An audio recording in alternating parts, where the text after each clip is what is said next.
I'd like to welcome our guest, Naval General Dr. Ashraf El-Asal. First, greetings to you. Welcome. Let's start by giving our viewers an idea. What is the International Maritime Organization? What does it do?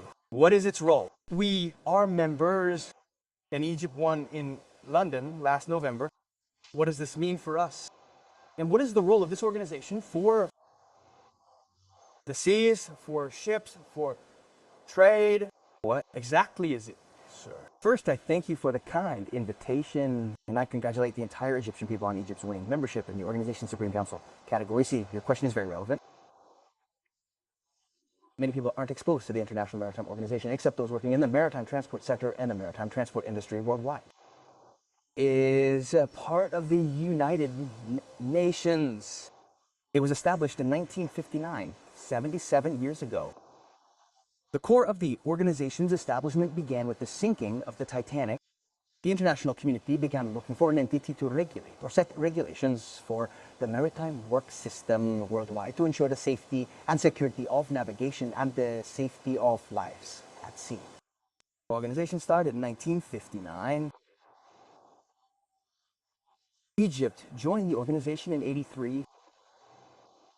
The organizational structure has four entities or four basic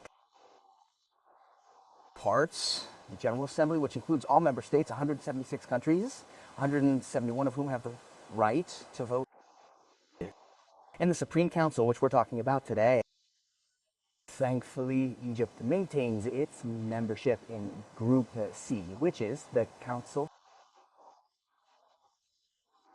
the General Assembly, then the Council, then the technical committees, which are the kitchen of the technical part of the maritime system, then the General Secretariat of the organization's presidency, in the Supreme Council of the Umbrella Movement, which includes 40 countries, are divided into three categories, A, B, and C. Many people see that there are differences between A, B, and C. Actually, all 40 countries have the same voting power.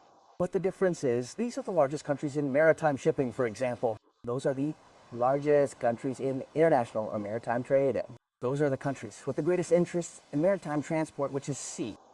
We were in Group C. I'd also like to tell you that our presence on the Council is the largest decision-making body in the International Maritime Organization. It approves all the regulations, laws, rules, and even agreements, and then submits them to the General Assembly every 2 years at election time.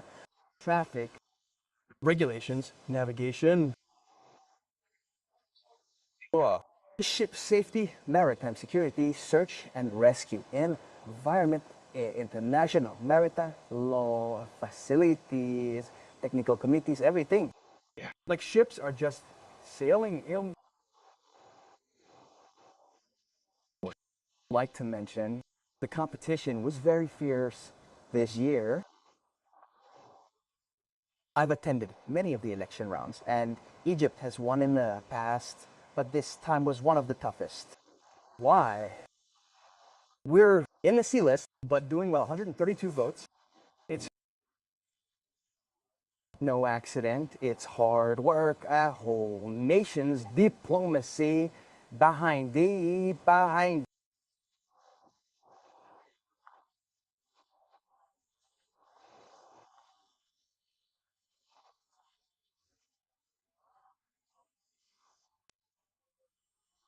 it's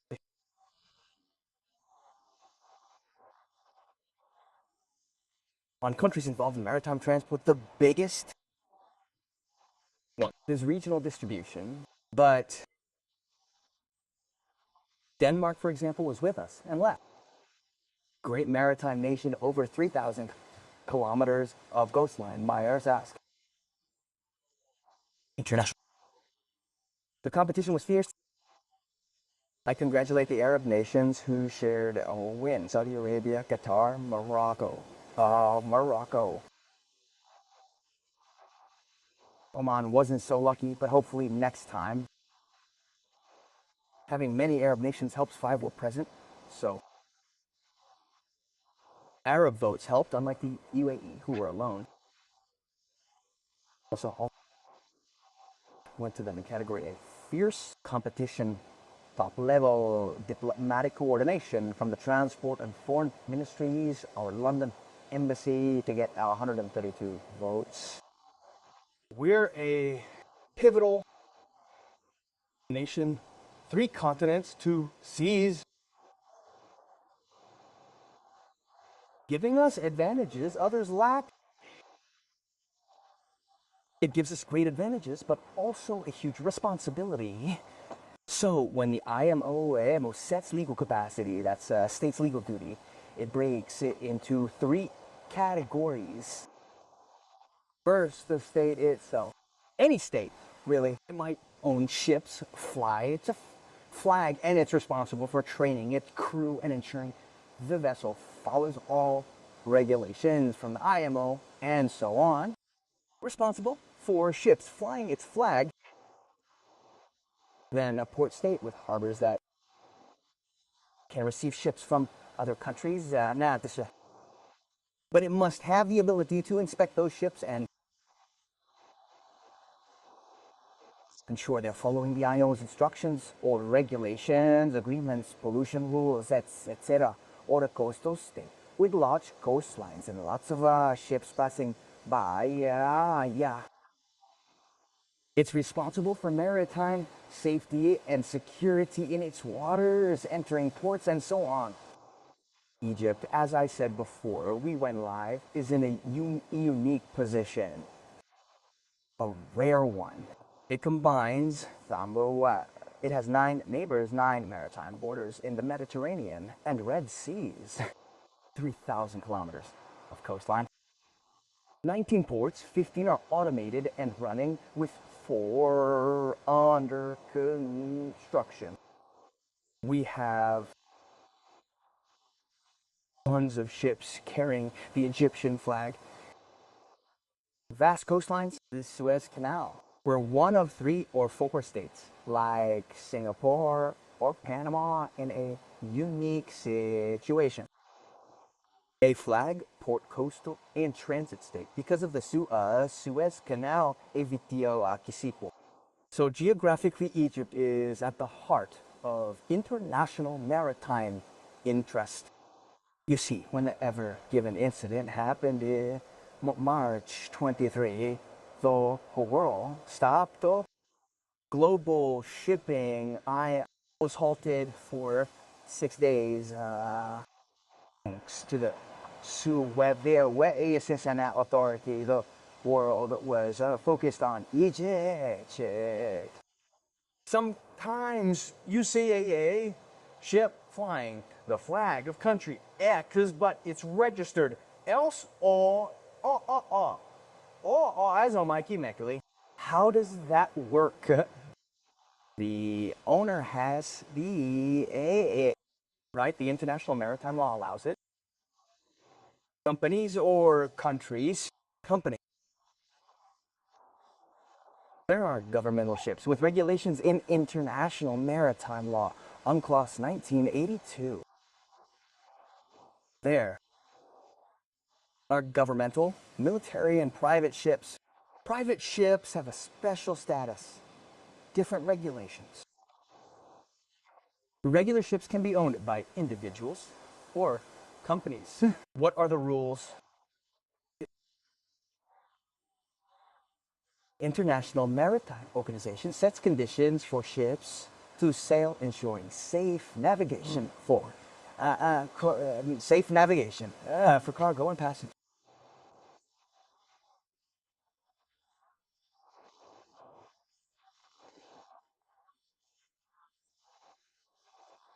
Each category has its own regulations regarding the environment, maritime safety, crew training, certifications, etc. That's why Egypt, as a port state, has highly trained safety engineers who inspect these ships when they enter, just to make sure it aligns with the IMO's resolutions on this. No, what doesn't enter Egypt without being checked? No, sir. We have the right as a port state control, something called port state control, or the port state. Yes. Port states, sir, according to the International Maritime Organization and its publications, the state must achieve a certain number of inspections on these ships that enter it. Yes. To ensure maritime safety the environment and security, and that it complies with the rules of the International Maritime Organization. Oh, yes. Exactly, sir. So we are fulfilling the state's duty. That's why I told you, sir. Egypt is a port state that inspects foreign ships that enter it. And if there's a problem, we detain it until the observation is covered, and we give it like a travel permit. It outside the draft or when it enters? No, when it enters. It enters under port state control, meaning, sir, inside the port.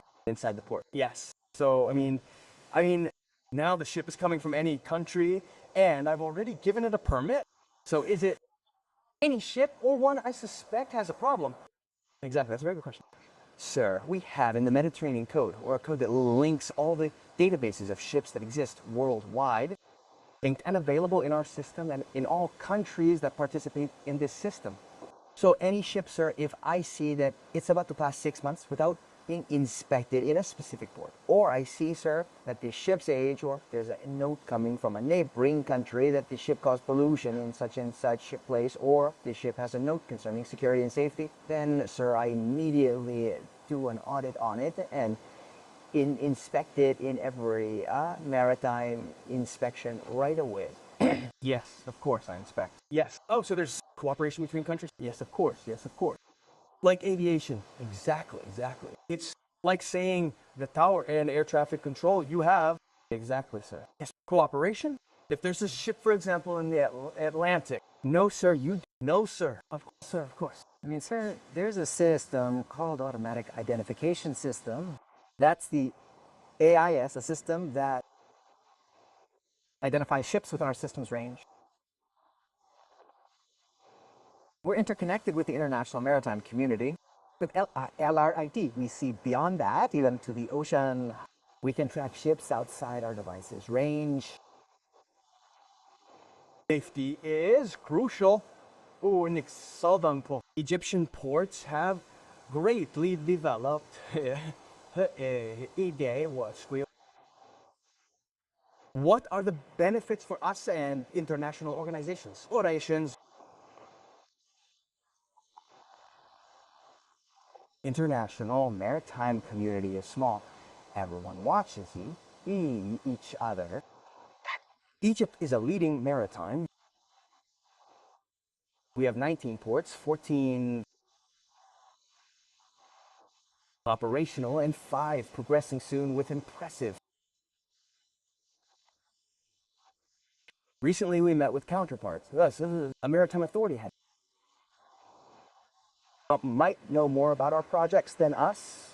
People see significant progress in Egypt's maritime infrastructure. I won't detail everything, but in 24 and 25, East Portside Damietta Terminal and Alexandria entered the World Bank and Lloyd's ratings as top ports. Globally, top 20 container terminals or top 100 container ports. And Sokna also achieved a Guinness record for the deepest port at 19 meters. This adds significant weight during voting. Your vote at the IMO, specifically in the council, which is the highest authority, is a political decision for each country. It's not just the representative sitting there. They vote based on other factors. Now, Directed by their foreign ministry. Egypt, for example, plays a pivotal role in maritime transport, seeing progress and the state's efforts.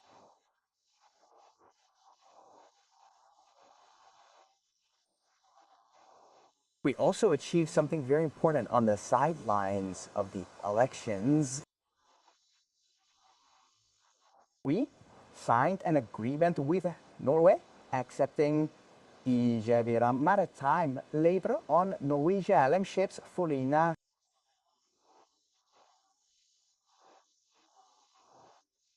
Norwegian ships now recognize our sailors as part of their crew due to their training and experience.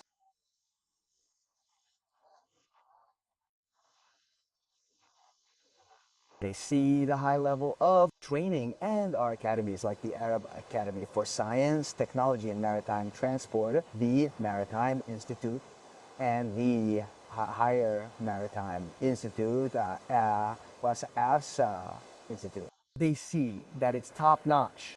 Regarding ship safety around the Cape of Good Hope over the past 2 years, aren't there risks?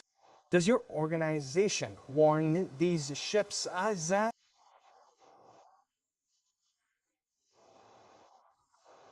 Thankfully, they're now returning to the Suez Canal. The Suez Canal is a very strong institution. I had the honor of working there. In the past year, before I had the honor of presiding over safety for 7 months with Professor Osama's team. It's truly a very strong, very disciplined institution at the highest technical level. And I tell you, even the services it provides are top notch. Regardless of the transit service it offers, it's not just a transit state. We're not just a transit country. No, we're a first-class service nation. But the Suez Canal, of course, has achieved Maritime safety, thank God, at the highest level in everything. Honestly, the piloting of ships is top notch. I'm not a maritime expert, but the Suez Canal from entrance to exit is a fully integrated system. Whether it's the canal's depth, navigational aids, or the system for monitoring and guiding ships until they exit the waterway, it's something we're all proud of. All of us Egyptians, honestly, it's a strong system. Its return, God willing, is an addition to the world. As General Osama said earlier, the world awaits its return for safer, better passage, avoiding problems that keep a good hope.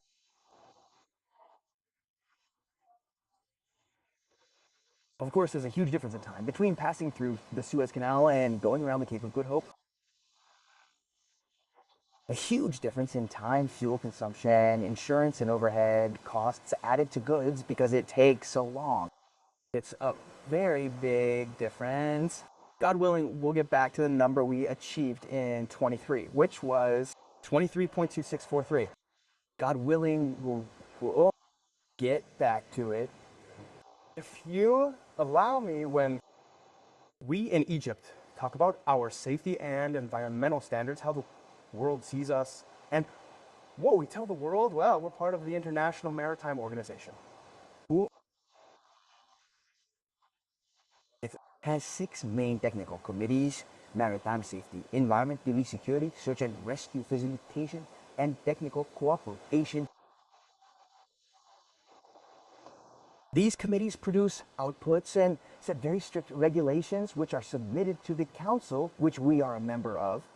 After discussion, they're submitted for approval, generalization, and implementation by all member states mandatorily. Here in Egypt, we implement these standards with utmost precision. As the Maritime Safety Authority, we're responsible for enforcing them. Before enforcing them, we need qualified personnel.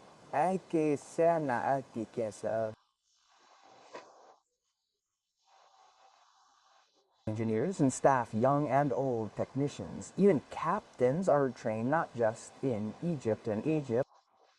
We have very high-level training institutions like the Academy, the Port Training Institute, and the Institute for Advanced Maritime Studies, and the Institute. We send them to the Academy, to overseas institutions, where they study international maritime law, inspection mechanisms, safety, and the marine environment. As a safety authority, we have inspection targets to enforce maritime safety standards, even on Egyptian ships, about boosting Egyptian labor, or even those not flying the Egyptian flag, but visiting Egyptian ports. If I'm talking today about ship registration, what do we do in Egypt regarding ship registration? I register all ships in the Egyptian fleet, or others, or any ships operating in Egyptian ports.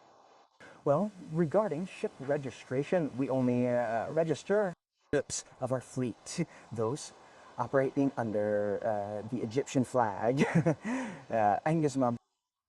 We have approximately 37 vessels exceeding 1 million tons and about 35,000 ships under 500 tons. These are all registered with the authority, with their documents. 35,000 small vessels, from small boats to fishing boats or cargo ships up to 500. Yachts included. Yachts are included under 500 tons. All of these are under our safety. Licenses? First, to register a ship, its design must be approved initially by a classification society that we authorize to approve designs, or we approve ship designs for specific loads. Secondly, the crew must have certificates and be trained according to the IMO standards, STCW, standards of certification and watchkeeping. These are the standards. They're issued by the organization from the captain down to the smallest. I mean, everyone on board has to have the crew, the buggle, sailors, the engineers, the technicians, everyone has to be trained according to the standards issued by the organization. We also check the safety equipment on board, the mandatory equipment, whether it's safety equipment, search and rescue equipment, or pollution emissions. We look at all of that. Then we start moving towards licensing the ships. Was ship registration really taking a year and a half, and today you've created a completely different system or flipped it. You've made things much easier. Yeah.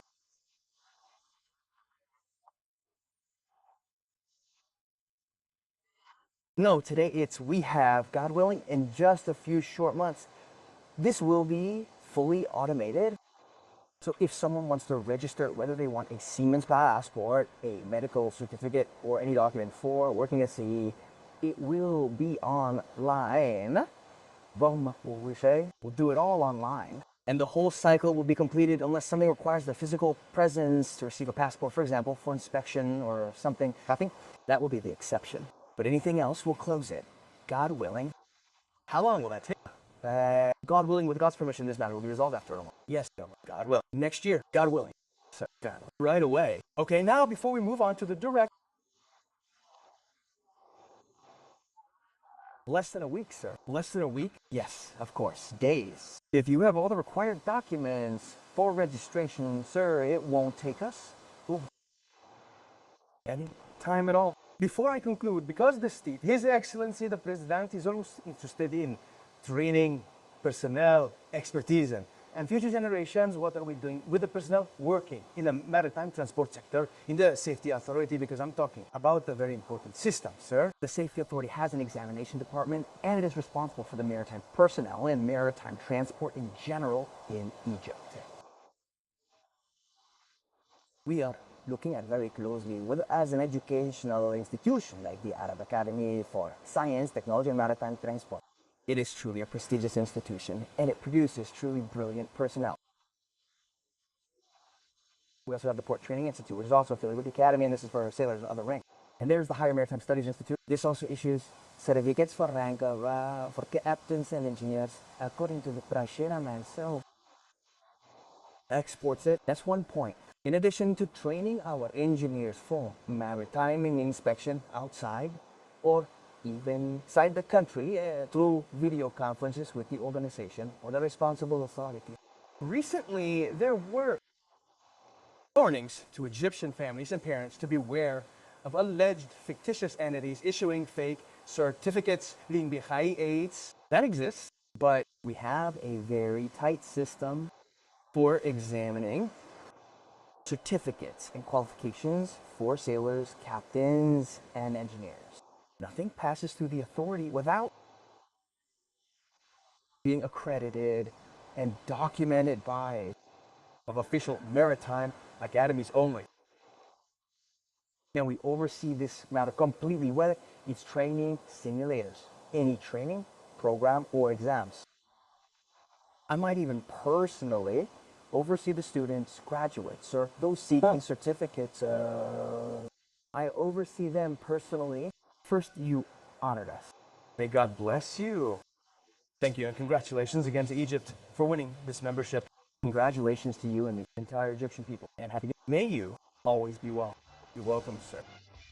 Thank you very much. See you tomorrow, God willing. Good night.